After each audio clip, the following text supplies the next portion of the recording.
నమస్తే, welcome to our channel. నేను సౌజన్య. రోజు రోజుకి వైసీపీ ఎమ్మెల్యేలు ఎంపీలు కూడా జగన్మోహన్ రెడ్డిపై విరుచుకుపడుతున్నారు. వాళ్ళ మనసులో ఉన్నటువంటి బాధని వెల్లబుచ్చుకోవడం మనం ఇప్పుడు దాకా చాలా వింటున్నాం. అందులో భాగంగానే మైలవరం ఎమ్మెల్యే వసంత కృష్ణ ప్రసాద్ గారు కూడా తీవ్ర వ్యాఖ్యలు చేశారు. జగన్ సర్కార్లో కాంట్రాక్టర్లు ఆస్తులు అమ్ముకుంటున్నారని చెప్పేసి ఆయన వ్యాఖ్యలు చేయడం, దీన్ని ఏ విధంగా చూడాలి, ఏంటి ఈ అంశానికి సంబంధించి మనతో మాట్లాడడానికి, వారి విశ్లేషణ మనతో పంచుకోవడానికి ఈరోజు మనతో పాటు ఉన్నారు సీనియర్ జర్నలిస్ట్ దుర్గా కుమార్ గారు ఉన్నారు. వారితో మాట్లాడదాం. నమస్తే అండి. నమస్కారం మా సౌజన్య, మన వీక్షకులు కూడా నా నమస్కారం. వైసీపీ ఎమ్మెల్యే మైలవరం ఎమ్మెల్యే వసంత కృష్ణ ప్రసాద్ గారు తీవ్ర వ్యాఖ్యలు చేస్తున్నారు జగన్మోహన్ రెడ్డి గారిపై. సో ఆయన హయాంలో ఉన్నటువంటి కాంట్రాక్టర్లు ఎవరైతే ఉన్నారో వాళ్ళందరూ ఆస్తులు అమ్ముకుంటున్నారు. ఆ పరిస్థితి ఇప్పుడు దాపరించింది. వాళ్ళ సొంత డబ్బులు పెట్టుకుని అన్ని పనులు చేయించి తీరా డబ్బులు అడుగుతుంటే గవర్నమెంట్ నుంచి రావట్లేదు అని చెప్పేసి ఆయన వైసీపీ గవర్నమెంట్ పైన కామెంట్ చేయడం అసలు ఏ విధంగా చూడాలి అంటారు దీన్ని? ఇది 100కి 200% కరెక్ట్ అమ్మా. ఈ కృష్ణప్రసాద్ గారు చెప్పింది, వసంత కృష్ణప్రసాద్ గారు లాంటి ఎమ్మెల్యేని ఆ వ్యాఖ్య చేశాడంటే ఇక పరిస్థితి తీవ్రత ఎంతగా ఉందనేది మనం అర్థం చేసుకోవచ్చు. ఎట్లా అంటే వసంత కృష్ణప్రసాద్ గారు ముఖ్యమంత్రి జగన్మోహన్ రెడ్డి గారి ఫ్యామిలీకి బాగా దగ్గర వ్యక్తి. వాళ్ళ బాబాయ్ వైవి సుబ్బారెడ్డి గారితో వ్యాపార భాగస్వామి. ఇలాంటి వ్యక్తి ఆయన కావాలని వైఎస్ఆర్సీపీలోకి రావటం, మైలవారి నుంచి పోటీ చేయటం, అక్కడ వేరే ఎమ్మెల్యే పెడన నుంచి వచ్చిన ఎమ్మెల్యే ఉన్నాడు, ఆయన పేరు జోగి రమేష్ అనే వ్యక్తి, ఆయనతో చాలా ఇబ్బందులు కూడా పడ్డాడు. ఈ 5 సంవత్సరాల కాలంలో వీళ్ళిద్దరికి చాలా పంచాయతీలు జరిగినాయి. అసలు ప్రశాంతంగా వసంత కృష్ణప్రసాద్ గారు పని చేసుకోలేని పరిస్థితి. ముఖ్యమంత్రి గారికి అంత దగ్గర వ్యక్తి అయినా కూడా ఆయన ఓర్చుకుని ఈ 5 సంవత్సరాల కాలాన్ని పూర్తి చేసుకున్నాడు. నిజానికి ఆయనకి రాజకీయాల్లో పెద్ద ఇంట్రెస్ట్ కూడా లేదు. ఎందుకంటే ఆయనకి హైదరాబాద్లో రియల్ ఎస్టేట్ వ్యాపారాలు, చిలకలూరుపేట అట్లాంటి సాట స్పిన్నింగ్ మిల్స్ అని చాలా భారీ ఎత్తున ఉన్నాయి వ్యాపారాలు. కావాలంటే కేవలం ఒక పట్టుదల మీద ఆయన వచ్చారు. దేవినేని ఉమా గారు ఒకసారి ఆయన చేతిలో ఈయన ఓడిపోయాడు కాబట్టి మళ్ళీ ఒకసారి అతన్ని ఓడించాలనే పట్టుదల మీద మాత్రమే వచ్చాడు. కాబట్టి ఈ మధ్యలో ఆయనకి టికెట్ ఇవ్వనన్నప్పుడు కూడా ఇవ్వకపోతే మరీ మంచిది, నేను సర్దుకుని వెళ్ళిపోతానని కూడా ఆయన అనుయాయుల ముందు కూడా చెప్పాడు. ఎందుకంటే ఒక పక్కనేమో జోగి రమేష్తో తలనొప్పులు ఎదుర్కొన్నాడు. అనేక సార్లు సజ్జల రామకృష్ణారెడ్డి గారి లెవెల్లోనూ లేకపోతే ముఖ్యమంత్రి గారి లెవెల్లోనూ పంచాయతీలు జరిగినా కూడా ఆ తలనొప్పి ఆయనకు పెద్దగా వదల్లా. కాబట్టి ఆ పరిస్థితిలో ఆయన చెప్పిన మాట. ఇంకొకటి ఏంటంటే, నిన్న గౌరవ హైకోర్టు కూడా తీర్పు చెప్పింది, వితిన్ 10 days లోపల ఈ కాంట్రాక్టర్లకు బిల్లులు పే చేయమని. బిల్లులు పే చేయలేదని కాంట్రాక్టర్లు కోర్టుకు వెళ్ళారు. అసలు యాక్చువల్గా బిల్లులు పే చేయమని కాంట్రాక్టర్లు కోర్టుకు వెళ్ళే పరిస్థితి సామాన్యంగా ఉండదు. ఆటోమేటిక్గా బిల్లు వర్క్ అయిపోయిన తర్వాత దాన్ని మెజర్మెంట్స్ చెక్ మెజర్ అని చేస్తారు. దాన్ని మెజర్మెంట్ బుక్స్లో రికార్డ్ చేసిన తర్వాత ఆటోమేటిక్గా రొటీన్గా డిపార్ట్మెంట్ లెవెల్లో అయిపోతుంది పేమెంట్లు అనేవి. గతంలో ఇప్పుడు డబ్బులు లేనందువల్ల ఇట్లాంటి ఎంబీలు ఎన్నో రికార్డులు అయి ఉన్నాయి, పుంకాలుగా ఉన్నాయి, డబ్బులు పే చేయట్లేదు. అంతెందుకు, మొన్న మధ్య ముఖ్యమంత్రి గారు పులివెందుల నియోజకవర్గానికి ఒక సమీక్షా సమావేశం నిర్వహించడానికి వెళ్తే ఆయన చెప్పాడు కదా అని, ఆయన ముఖ్యమంత్రి ఇక్కడ ఎమ్మెల్యే కూడా కాబట్టి మనం అందరం ఆయనకి అనుచరులం కాబట్టి అని నమ్మి వర్కులు చేస్తే, బయట నుంచి అప్పులు తెచ్చుకుని వర్కులు చేస్తే వాళ్ళకి అలా బిల్లులు పే చేయట్లేదు. ఆ పరిస్థితుల్లో మొన్న ముఖ్యమంత్రి వస్తే కూడా వాళ్ళు ముఖం సాటేశారు. మేమందరం ఏదో కాలినడకని తిరుమల వెళ్ళిపోయామని చెప్పండి మేమని చెప్పి. ఆ రకంగా ప్రతి నియోజకవర్గంలోనూ షర్మిల గారు కూడా మొన్న ఈ మధ్య ఒక మాట అన్నారు, చాలా కాంట్రాక్టర్లు ఇలాంటి వాళ్ళకి ప్రభుత్వ చెల్లింపులు కూడా విపరీతమైన బకాయిలు ఉన్నాయి, అవన్నీ కలిపితే 10 లక్షల కోట్లు కన్నా కూడా దాటిపోద్ది అప్పు అని.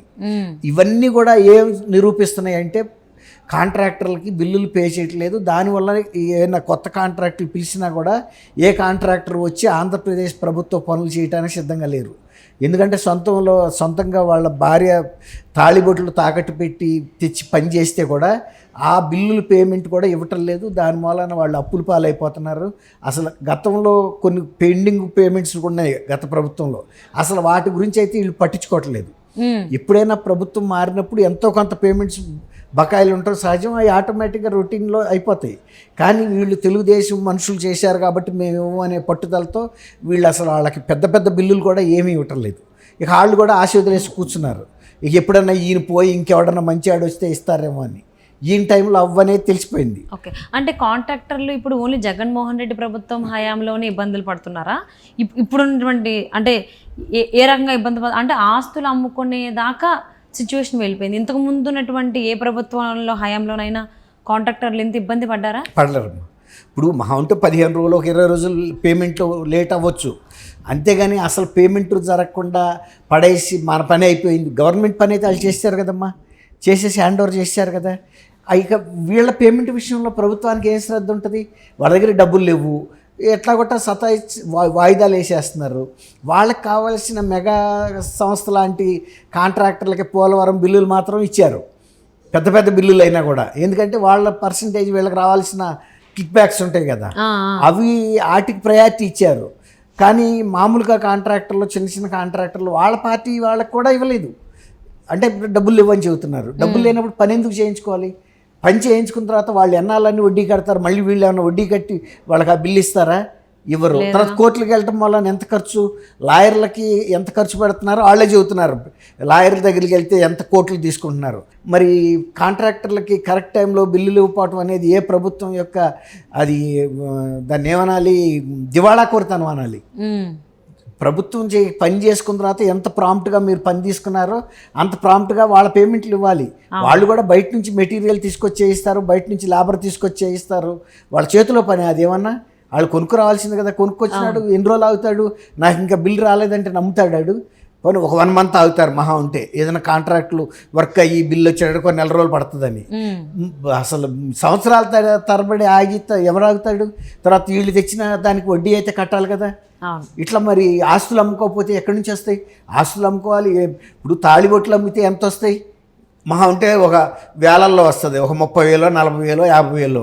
ఇక మరి పెద్ద బిల్లులు అప్పుడు ఆస్తులే అమ్ముకుని కట్టాలి. ఆయన కృష్ణప్రసాద్ గారు చెప్పింది తప్పేం లేదు.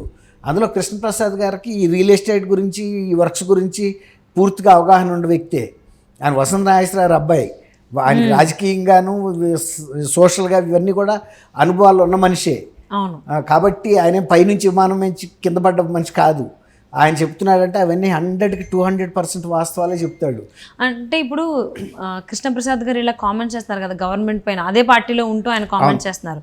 అంటే ఎట్టి పరిస్థితుల్లో నేను రాబోయేటువంటి ఎన్నికల్లో వైసీపీలో ఉండను కాబట్టి ధైర్యంగా ఆయన ఇలా కామెంట్స్ చేస్తున్నారు గవర్నమెంట్ పైన, జగన్మోహన్ రెడ్డి గారి పైన అని అనుకోవచ్చు అంటారా? జగన్మోహన్ రెడ్డి గారి మీద ఆయనకేం వ్యక్తిగత ద్వేషం లేదు కదమ్మా. ఇప్పుడు పార్టీలో జరుగుతున్నది, సమాజంలో జరుగుతున్నది, ఇంతమంది కాంట్రాక్టర్లు వాళ్ళు ఏమన్నా పాకిస్తాన్కి చెందిన వ్యక్తులా? ఈ పార్టీ కార్యకర్తలకే కదా వాళ్ళు ఇచ్చే 99% ఆఫ్ ద వర్క్స్ వాళ్ళ పార్టీ కార్యకర్తలకే ఇస్తారు. వాళ్ళతోనే పని చేయించుకున్నారు, వాళ్ళు పెట్టుబడి పెట్టారు. మన ప్రభుత్వం మనం బిల్లులు తీసుకోలేమా అని పెట్టినప్పుడు అది ఆయన చెప్తే, ఒకవేళ కనుక నిజంగా ఆ కారణం వల్లనే కృష్ణప్రసాద్ గారికి సీట్ ఇవ్వడనుకోండి, అది ఆయన అస్వదృష్టికి ఉదాహరణగా మిగిలిపోద్ది. ఎవరు? జగన్మోహన్ రెడ్డి గారు. ఆయన ఎమ్మెల్యే కానందువల్ల బతకలేని పరిస్థితి ఉండదు కదా. అంటే సీట్ ఇవ్వకపోతేనే కదా ఎప్పుడైనా కోపంలో నిజాలు బయటకు కాదు.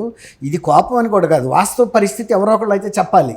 చెప్పకపోతే జగన్మోహన్ రెడ్డి గారికి తెలియదని కాదు, కానీ బయట చెప్పాల్సిన అవసరం కూడా కనీసం కొంత మానసిక శాంతి అన్న కార్యకర్తలకు దొరుకుతుంది. కనీసం కృష్ణప్రసాద్ గారన్న మన గోడుని బయటికి తీసుకొచ్చాడని. ఎంతమంది కోర్టులకు వెళ్తారో ఆర్డర్లు తీసుకొస్తారు, 4-5 కాంట్రాక్టర్లు వెళ్ళారు, వాళ్ళ వరకు ఆర్డర్ ఇచ్చారు. ఒకవేళ కనుక అవి కనుక వితిన్ 10 daysలో కట్టకపోతే ప్రిన్సిపల్ సెక్రటరీ ఫైనాన్స్ డిపార్ట్మెంట్ ఆయన కోర్టుకు రావాల్సి వస్తుందని హెచ్చరించాడు గౌరవ జడ్జి గారు. ఎంత తీవ్రత ఉందనేది జడ్జిలకు కూడా అర్థమైంది కదా. పని చేయించుకుని పెట్టుబడి వాళ్ళతో పెట్టించి గమ్మును కూర్చుంటే వాళ్ళకి డబ్బులు ఎవరిస్తారు? వాళ్ళ ఆర్థిక పరిస్థితి ఏంటి, వాళ్ళ కుటుంబాలు ఎట్లా నడవాలి, పిల్లల చదువులు ఏంటి, కుటుంబ నిర్వహణ ఎట్లాగనేది జడ్జిస్కి తెలియదమ్మా. తెలుస్తుంది కదా. ప్రభుత్వం వాళ్ళు ఏమందులే మన పని అయిపోయింది, వాడేసిన రోడ్డు మీద జనాన్ని వాడుకుంటున్నారు, మేము రోడ్డు వేయించామని గొప్పలు చెప్పుకుంటారు, ప్రెస్ కాన్ఫరెన్స్లు పెడతారు, చూపిస్తారు. కానీ అది ఎవడేసాడు రోడ్డు? మీ నిధులతో వేశారా? అతను డబ్బులు పెట్టాడు, అతనికి ఇవ్వకుండా ఎగ్గొడుతుంటే ప్రభుత్వాల మీద పోరాడే శక్తి కాంట్రాక్టర్లకు ఎక్కడుంటుంది? అప్పటికే వాళ్ళు అప్పుల పాలయ్యి డిప్రెషన్లోకి వెళ్ళిపోతారు. ఆఫీసుల చుట్టూతా తిరిగి వాళ్ళు ఏం చెబుతారు? ఈ ఆఫీసులో ఎస్సీ ఆఫీసులకు వెళ్తే ఫండ్స్ లేవయ్యా, రికార్డ్ అయ్యింది, మమ్మల్ని ఏం చేయమంటావు అని అడుగుతారు వాళ్ళు. ఎంబీలో అయితే రికార్డ్ అయిన మాట వాస్తవమే. పనులు ఇవ్వంటే ఇంటికి రావాల్సింది ఏముంది? అంటే ఎన్నాళ్ళు తిరుగుతారా కోర్టు, అది ఆఫీసుల చుట్టూతా? జీవితకాలం అయిపోద్ది, చెప్పులు అరిగిపోతూ ఉంటాయి, కుటుంబం దిగజారిపోతూ ఉంటుంది. అదే కృష్ణప్రసాద్ గారు బయటకు చెప్పాడు. అది సో రోజుకి కూడా జగన్మోహన్ రెడ్డి గారి ప్రభుత్వం పైన చాలా ఆరోపణలు వస్తున్నాయి, అవినీతి ఆరోపణలు వస్తున్నాయి. ఇప్పుడు ఇలాంటి డబ్బులు అంటే వాళ్ళని వాడుకుని డబ్బులు ఇవ్వకుండా ఏడిపిస్తున్నారు, మోసం చేశారనేటువంటి అది comments కూడా వంచడమే వంచడమే. అవును. షర్మిల గారు కూడా నిన్నగాక మొన్న రాగానే కూడా ఆమెకు అర్థమైపోయింది స్టేట్లో చాలా పేమెంట్లు ఉన్నాయి, వందల వేల కోట్ల రూపాయల పేమెంట్లు ఇవ్వాల్సి ఉందని. సో దాన్ని YCP MLA Mylavaram MLA Vasantha Krishna Prasad గారు కాంట్రాక్టర్ల వైపు ఉండి మాట్లాడడం అనేది కొంచెం ఆలోచింప చేసేలాగా ఉంది. ఆయన న్యాయం situations వైపు అనేవి. ఉన్నాడు అనుకోవాలి, మనం కాంట్రాక్టర్ అదే అంటున్నా, న్యాయం వైపు ఉన్నాడు. అంటే ఇప్పుడు ఎప్పుడు లేని మాట్లాడిన వ్యక్తి ఇప్పుడు సడన్గా ఎలక్షన్స్ ముందు మాట్లాడడం, అది కూడా ఏదైతే ఇప్పుడు గవర్నమెంట్లో ఉందో పార్టీ అదే పార్టీకి ఎగ్నెస్ట్గా మాట్లాడడం అనేది కొద్దిగా ఆలోచింపజేస్తుంది. సో ఇది ఎక్కడికి దారితీస్తుంది ఏంటి అనేది కూడా కొంచెం ఆలోచించాలి. దానికి సమాధానం రాబోయేటువంటి రోజుల్లో ఖచ్చితంగా దొరుకుతుందని ఆశిద్దామండి. Thank you so much for spending your valuable time with Durga Kumar గారు. థ్యాంక్ యూ అమ్మా సౌజన్య.